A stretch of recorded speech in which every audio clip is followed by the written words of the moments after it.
Assalamualaikum warahmatullahi wabarakatuh. Bertemu lagi dengan saya Dimas Dandi Nugraha Ramadan, atau biasa kalian panggil Pak Dimas. Nah, karena kalian semua tentunya sudah kenal saya karena saya sudah memperkenalkan diri minggu lalu. Pertama-tama saya akan membuka pembelajaran hari ini dengan ucapan salam, yaitu Assalamualaikum warahmatullahi wabarakatuh. Nah, anak-anak, kalian sudah masuk minggu selanjutnya ya. Nah, untuk hari ini, pembelajaran akan saya buka dengan sedikit flashback ya, dari materi sebelumnya. Apakah ada yang ingat ke materi kemarin? Kita itu membahas sedikit tentang Proto Melayu, Deutero Melayu, dan apa sih definisi dari praaksara. Nah, praaksara sendiri adalah zaman di mana belum kita atau sebagai manusia itu belum mengenal tulisan, karena dari arti sendiri yaitu pra yang artinya sebelum dan aksara yaitu tulisan. Nah, kemudian setelah mengerti apa itu praaksara, kita maju sedikit ke manusia apa sih, maksudnya manusia apa yang mendiami Indonesia pada masa praaksara. Nah, disebutnya adalah Proto Melayu dan Deutero Melayu.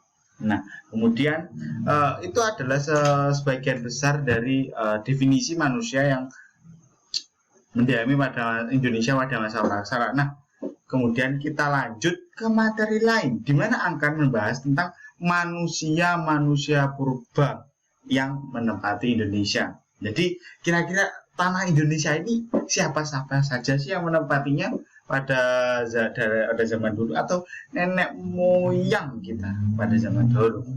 Nah, tanpa lama-lama lagi kita akan masuk ke materi yang yaitu adalah asal usul nenek moyang.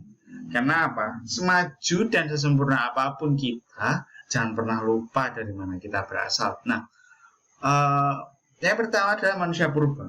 Di Indonesia terdapat beberapa macam manusia purba yang tersebar, yang diperkirakan hidup pada zaman 2 juta hingga 10.000 tahun sebelum Masehi. Nah, sebelum Masehi ya kan, ingat-ingat, bukan berarti kita kok lupa, kita kan tahunnya masih 2000, nah, itu tahun Masehi, ini sebelum Masehi ya. Yang membuat para arkeolog menyebutkan bahwa manusia purba ini adalah nenek moyang dari orang Indonesia. Jadi mbah-mbahnya kita itu tuh manusia purba ini. Jadi jauh sebelum kalian lahir, bahkan jauh sebelum manusia-manusia sempurna seperti sekarang ini, ada jenis-jenis manusia purba di Indonesia. Yang pertama yaitu Meganthropus paleojavanicus.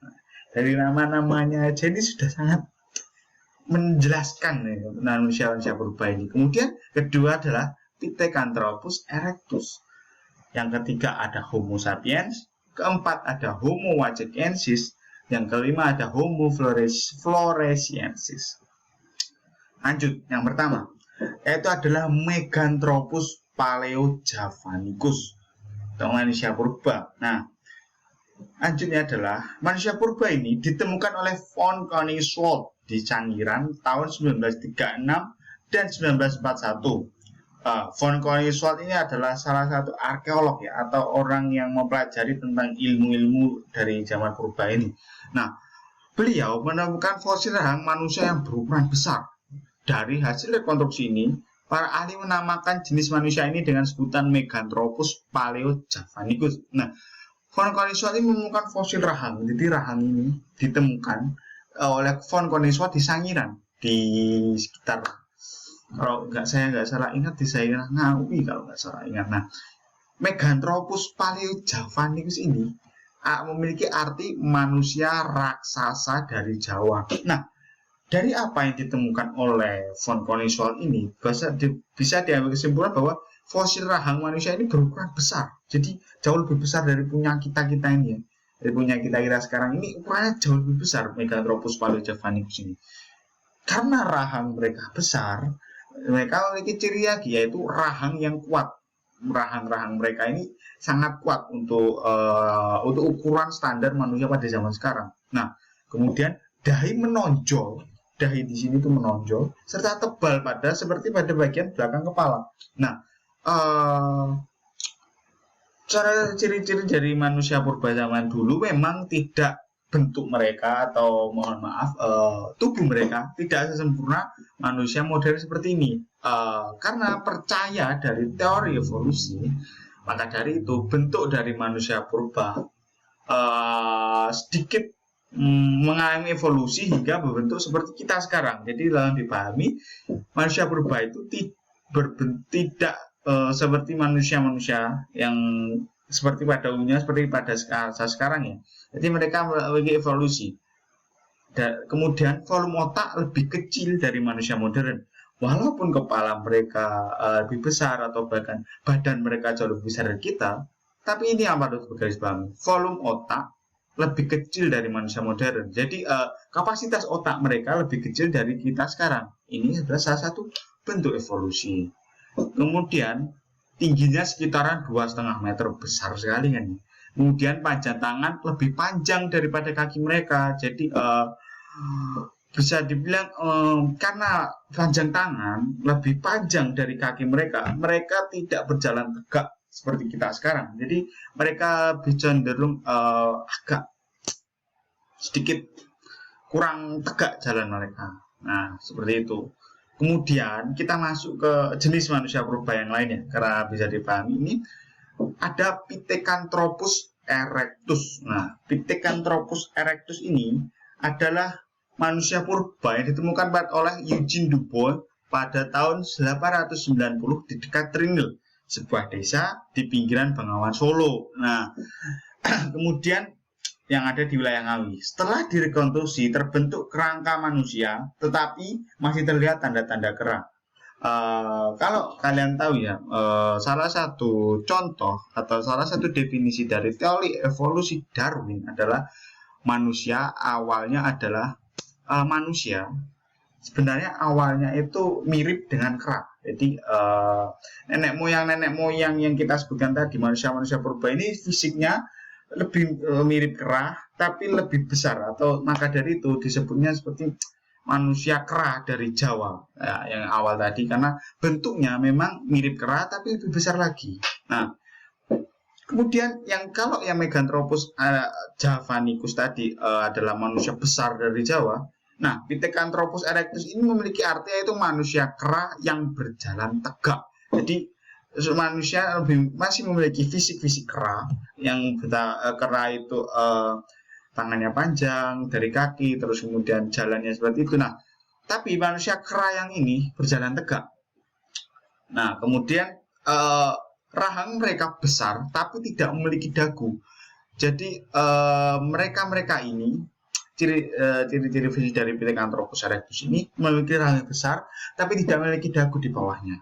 Kemudian tinggi badan mereka sekitar 165 sampai 180 cm, lebih kecil bukan daripada Meganthropus paleojavanicus ini yang memiliki tinggi sekitaran 2,5 meter. Nah, itu semakin kesini semakin menyusut lah mereka itu, semakin tinggi badannya semakin normal dan mempunyai gigi geraham yang sangat besar dari rahang yang begitu kuat. Nah, pada tahu gigi geraham nggak ya? Gigi geraham itu gigi yang ada di, kalau tidak salah ingat Bapak, itu gigi yang ada di belakang dari deretan gigi kalian. Nah, gigi geraham yang dimiliki oleh Pithecanthropus erectus ini memiliki gigi geraham yang sangat kuat. Jadi sangat besar dan juga rahang mereka begitu kuat untuk kebutuhan mereka yang tentunya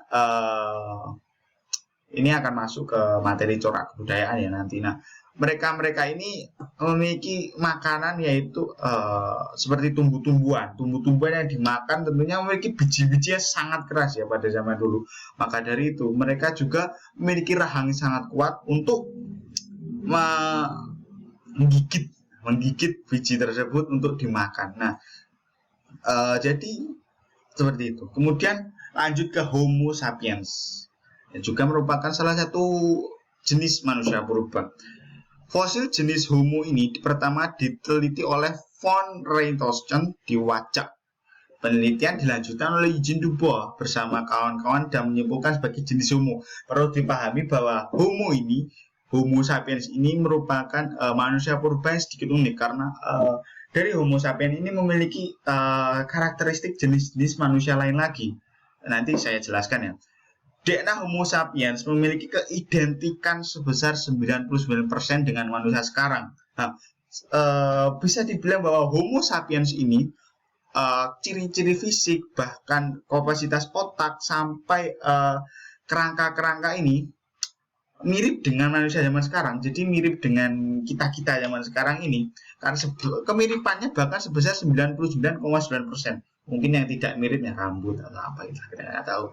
Dengan manusia sekarang. Nah, Homo sapiens ini memiliki arti atau memiliki panggilan lain, yaitu manusia bijak. Karena mengapa manusia bijak? Karena Homo sapiens ini sudah kalau kita tahu ya, pada yang kedua jenis manusia tadi seperti Meganthropus paleojavanicus dan juga Pithecanthropus erectus tadi memiliki volume otak yang lebih kecil daripada Homo sapiens. Nah, jadi kasaran yang bisa kalian pahami adalah Homo sapiens juga memakai strategi dan otak mereka untuk bertahan hidup. Tidak hanya kalau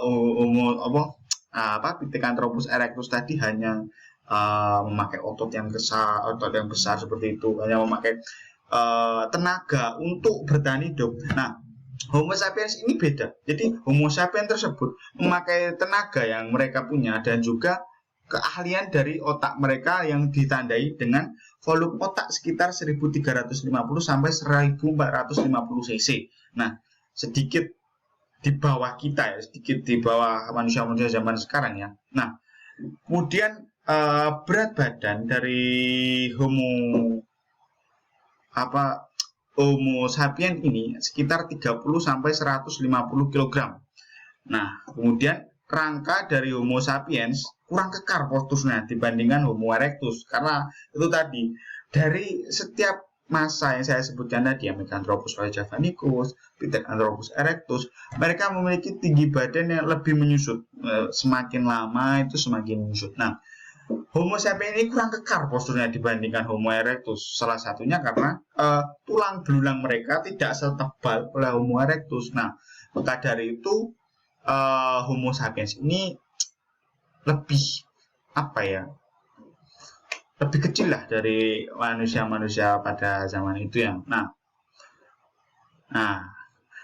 karena kalian sudah menyimak materi yang saya beri, nanti apabila ada pertanyaan bisa ditanyakan di Google Classroom ya, anak-anak ya, bisa ditanyakan di kolom komentar, nanti akan Bapak jawab. Nah, kemudian tugas pada minggu ini adalah carilah secara lengkap ciri-ciri seperti yang Bapak tadi, ciri-ciri lokasi penemuan, di lokasi ditemukannya, di mana, siapa penemunya, beserta tahun penemuannya dua jenis Homo sapiens atau manusia bijak ini di bawah ini. Yang pertama adalah Homo wajakensis. Nah, kemudian Homo floresiensis. Nah, tugas akan dikumpulkan minggu depan di pertemuan selanjutnya. Nanti akan Bapak kirimkan file atau Bapak akan beri forum di Google Classroom. Nah, nanti kalian bisa mengirim di situ. Format tugasnya ditulis tangan, kemudian difoto saja. Jadi ditulis tangan apa saja sih, Homo wajakensis itu apa, Homo floresiensis itu apa. Nah, nanti ditulis tangan, terus difoto, ditaruh di Google Classroom. Nah, kemudian ya sudah, itu aja yang bisa. Tugasnya itu sedikit kan ya. Nah, sedikit, Bapak tidak pernah beri tugas banyak-banyak. Oke. Nah, Bapak rasa sudah cukup ya untuk materi hari ini. Nah, nanti kita akan membuka forum diskusi di Google Classroom. Nanti bisa bertanya, kalian bisa bertanya apa-apa saja yang belum paham, tapi jangan tanya jawaban dari ini ya, jangan tanya jawaban dari tugas ya. Nah, baik, Bapak rasa sudah cukup untuk materi hari ini. Terima kasih bagi anak-anak yang sudah menyimak video yang sudah saya buat. Dan akhir kata, wassalamualaikum warahmatullahi wabarakatuh. Terima kasih dan silahkan dikerjakan tugasnya.